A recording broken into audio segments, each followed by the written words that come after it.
Most musicians who feel stuck don't actually need more knowledge, more skill, more workshopping, more practicing.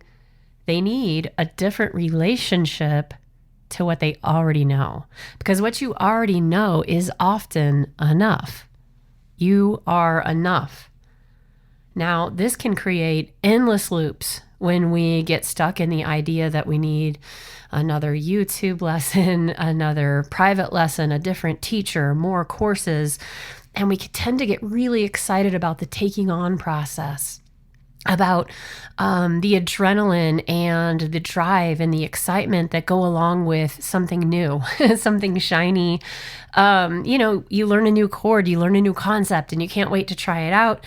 And then sometimes, like the last episode, we get into this practicing loop where it's like, okay, now I have to really drill that home and I have to really master it before I can use it in anything.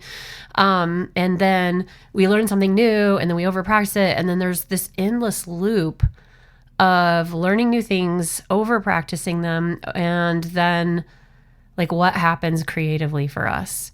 And so although the new is something that can give us a dopamine rush, if we really stick through the vulnerable moments, the moments where you get your instrument out, it's against your body, there's vibration, there's resonance, or you're singing and your hand is on your heart or at your diaphragm or both, and you take a deep breath and you're connecting to who you are and why you're here, and just coming from this place of creation, of newness, of connection.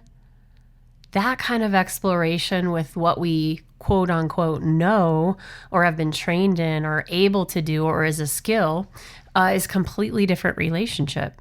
And sometimes the reason we're continually learning and the reason that we are continually practicing, learning, we get kind of stuck in this two-set loop is because there might be a limiting belief of actually assimilating and putting it out there. You might have learned 50 jazz tunes in jazz school, and the idea of going and performing a gig with professional jazz musicians is the scariest thing you could possibly think of. But 50 tunes, you've practiced them, but it's oh my gosh, to put that into practice into real life.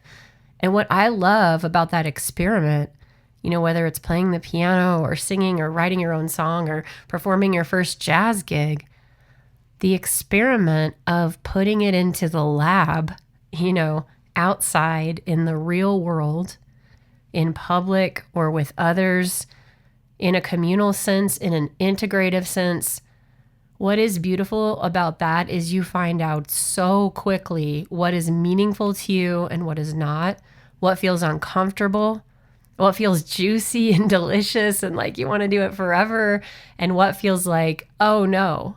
I mean, we've all experienced it just on a small level at gigs, right? You're going to do a gig or a performance or some of your own music, or maybe it's covers, who knows, but you're performing music and you've got your set list ready and you show up at the gig and you're about midway through and something comes up in the set list and you look at it and you're like, that's a no. Just what you had previously planned intellectually or in a vacuum or in your own space, or even just playing or singing alone, or even with a band rehearsal. Yeah, it feels one way. And then when it becomes real, it can feel different and it can feel uncomfortable. It can feel just hey, that's not a fit. And depending on where our belief system is, how we feel about ourselves and our music and our signature sound and how confident we are to be out in the world and in whatever way, that can really send kind of a spiral going, never actually creating anything, or creating lots of stuff, but not finishing what you start, or finishing it, but never getting it out there, never putting it on a social or on a streaming platform, or submitting it to be seen in some way, getting the publishing rights or the recording rights. It's just sort of in this little bubble because maybe we don't know enough. Maybe we aren't good enough. And I'm just here to tell you that you are good enough in whatever stage and phase of music you are. The reason you're drawn to music, the reason that you have that pull and that feeling inside your heart is because you are meant to do it. And I don't know who needs to hear this, but I know I've needed to hear it a lot in my life. And you're not meant to do it the way everyone else says, in the container everyone else has put their stamp of approval on. And this goes for all artists and all humans in general. You have this deep knowing and pull and calling to why you're here. You feel it. And sometimes we doubt ourselves or we get bombarded by the weight of the world and what success looks like. And a musician looks like this and an artist looks like that and a business entrepreneur.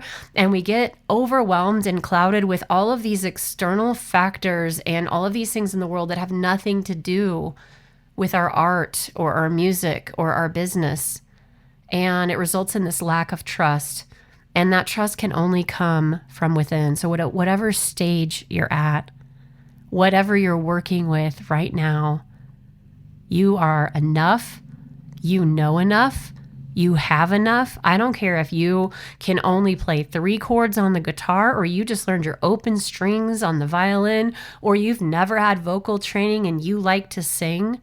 You have what you need. And the call that you are aiming to answer is within your heart.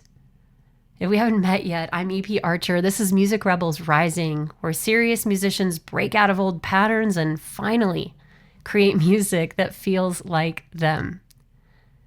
So let's back away from the endless loops of not creating, not finishing what we create, or not putting out into the universe what we have created. Let's start developing a trust in our own voice, in our sound, instead of having an everything and nothing all at once, right? It's that idea. It's like, I'm going to put out an album or a group of work or some compositions or songs or whatever have you. And it's like, I remember when I did this, it was like one of my first recording experiences. And it was like, okay, well, I don't know what everybody else is going to like or what part of me they're going to like or what version. And so I'm going to just like do as many things as I can, right? And there's like a jazz standardy type of thing. There's a bluesy thing. There's a hillbilly thing. There's like a fiddle dance. There's literally there's like the soft, soulful, poetic with the big words and the floating seventh chords. There's literally like every type of thing you could imagine, and none of it fit together. None of it was my true voice because, I felt like I didn't know what people wanted. And I think, gratefully, there's a lot more out there right now, and in the marketing and in the ethers, in the AI support bots or whatever it is that you're using, and in therapy and in our general awareness, there's a lot more support to like, hey, you get to be who you are, and who you are is unique and individual. And we see that evidenced in how many subgenres and microgenres. And it's not like, hey, you didn't create that, EDM like sub bass like the way that you're supposed to. It's like, of course, each little niche has their, layout and their texture, but it's so people know what you are, not because you have to, right? And when you don't stick to that, you create this offshoot. And if you stick to it, if you commit to it, you become not only someone with a signature sound, but you create a space for other people to show up with that sound and maybe find their own. Maybe that's a little closer to home than what they were looking for before.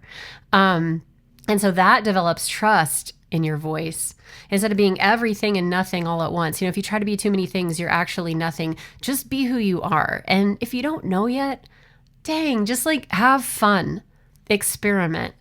I'd love to give you a little way of experimenting with this. Find 3. Either you can do songs, you can do artists, you can do albums. It doesn't matter. 3 is the magic number. You're going to pick like 3 things, either 3 artists, 3 albums, 3 genres, whatever 3 you come up with. It could be 3 classical composers, 3 jazz tunes. It doesn't matter. 3 things. And I want you to sit with those, listen, dance, vibe, smile, write, paint, whatever it is you do to absorb and be with the music, and then play or sing or assimilate. If you know music theory, and if you know how to get the chord chart or the sheet music, look at the music and analyze it, ear train with it. What are the intervals? What are the chords? Be with those 3 examples just in depth and figure out what it is you like? Why are they your top 3? What is it that you like about them? Is it the minor 4 chord that just like grabs you? Is it the instrumentation of a tenor sax and an electric bass, like slapping it down with this crunchy 808 as a filter underneath? What is it? And those kind of fun exercises to like, of course I like this, it slaps is one thing, but the exercise where you're like feeling it and assimilating it and being with it, not necessarily in a intellectually analytical way, but in a, this makes me feel something. What does it make me feel? I have a close friend and music producer who is amazing at this, comes up with words and spreadsheets and diagrams and flowcharts that explain how the music feels and why, and is able to literally just tell you how and what and why. And his mode with that, like his impetus, is so that he can create music that also makes him feel that way and other people feel the way the music made him feel, without coming from this very strict standpoint, with musical knowledge and training, of course.